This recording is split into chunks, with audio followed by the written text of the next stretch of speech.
football is right upon us, right? So we're gonna still keep talking about these divisions, and let's jump to another division, which is the NFC East, where we have the Philadelphia Eagles, the Dallas Cowboys, New York Giants, and the Washington Commanders, right? So four teams will enter, four teams will exit, but they'll be in a certain order, right? So who's going to win this division? Who's going to falter in this division? Who's going to maybe make some strides, and who maybe just fall flat on their face? Well, first, let's talk about the teams, right? So let's start with the Dallas Cowboys. I think, the one thing with, with Dallas that I'm looking at this year, one, what is Trayvon Diggs, right?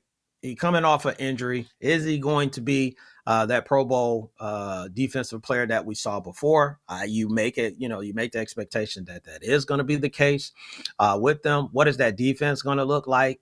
On the offensive side, you got Zeke coming back.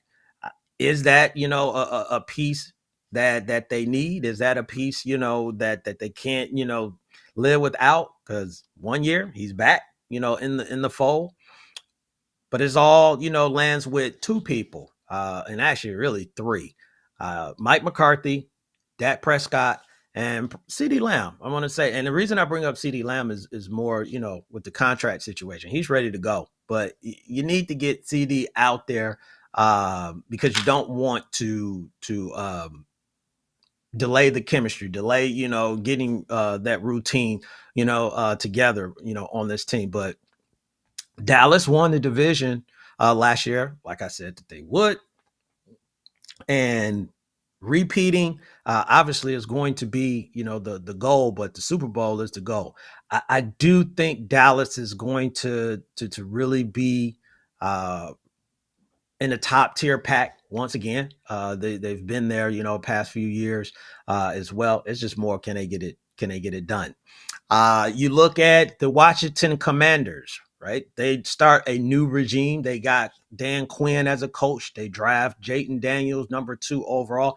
I like what Washington has done so far on the offensive side. You got a passer now that I think you're going to find out more about Terry McLaurin this year. I think than I think a lot of people probably have forgot about him.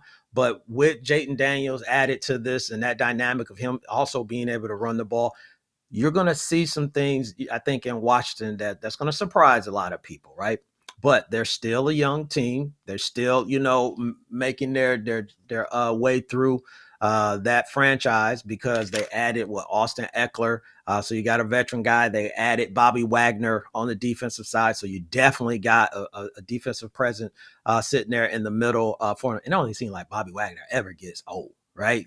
I think Bobby Wagner could play to about 47, 48 and still be putting up the same numbers that he's playing at, or put up the same numbers he's putting up now.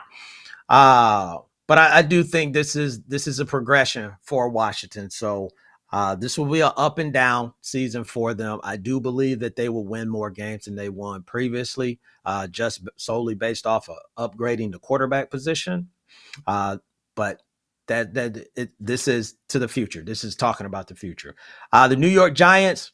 Look, there's some things with the New York Giants that it's going to be interesting with the New York Giants. Is that I think Giant fans have probably talked about investing in O-line help to get Saquon Barkley some help. He leaves and they upgrade the O-line. So it's like we probably should have done that, a little while ago. So this O-line, how is it going to be, protecting Daniel Jones? You added Malik Neighbors, with he is a monster. He's going to be a beast, for them over there. But they also added another guy, Brian Burns, on the defensive side. So the Giants made some giant moves, pun intended, to progress themselves, in the league. So it really comes down to what is Daniel Jones going to be? If Daniel Jones can be what he was 2 years, or better than what he was 2 years ago when they made that playoff run, then yeah, there's going to be some interesting things to say about the Giants. But that is the question mark. Even the team had a question mark. If you watch Hard Knocks about the Giants, they still had question marks about Daniel Jones. So he got to get some stuff answered. But they did get him some line help. They got him an outside threat at wide receiver. They picked up Devin Singletary, which has ties to Coach Dayball back when they were in Buffalo. So you got some things, there in place. And Dayball, he knows what he's doing. So they can make some strides. Last is the Philadelphia Eagles, right? So with the Philadelphia Eagles, this is more of what's going on between Coach Sirianni and Jalen Hurts, on this team. I think they found out how much they miss Garner Johnson. He was in Detroit. Then they kind of, start slipping on the back end. So they said, let's get him back, CJ Garner Johnson, back. But then I just talked about Saquon Barkley. You add Saquon Barkley to this offensive line that they have already. I think one of the things, and this is not trying to hate on anything like that, but you look at, they had DeAndre Swift the previous year, and kind of the thing about DeAndre that people would speak about is maybe not running inside the tackles or whatever. Saquon's going to be able to do that. Saquon's going to offer a few more options in that world, or in that realm, in the running back field. Jalen, I think Jalen's going to be Jalen. AJ Brown's going to be AJ Brown. Devontae Smith, all those guys. They'll have a healthy tight end in Dallas Goedert. So it's more of, can they slow people down? That was their problem last year. They escaped a lot of games at the beginning because they won the first 10 games. And then that caught up with them with the last, 7-8 games, because they got in the playoffs and then they got handled, by the Tampa Bay Buccaneers. So what's that back end going to look like for the Philadelphia Eagles? So those are some things, when it comes to the NFC East, I got to put my my hat on as far as like who I'm going to pick. So I'm gonna go with number 4. I talked about it. It's a process in the making. So Washington, they improve, but they still finish 4th place in the division. Number 3 is going to be the New York Giants. I don't think anyone is surprised by that. I don't know what Daniel Jones is going to be. If Daniel Jones is outstanding, that could change everything. So that leaves the Dallas Cowboys and the Philadelphia Eagles. So here's where I got this finishing up. I got Dallas number 2 and Philly finishing in 1st place.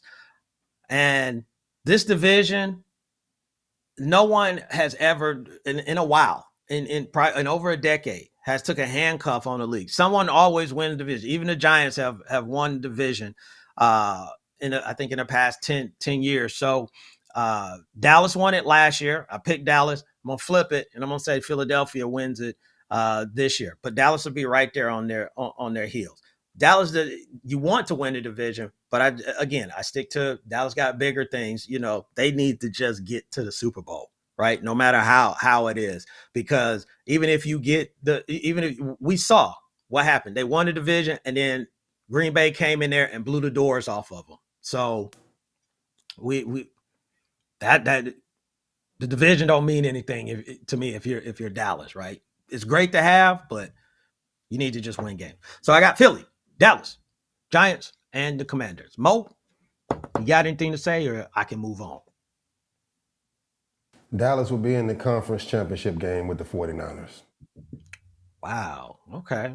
All right. We ain't even got to the NFC West, but okay. He's making predictions. All right. All right.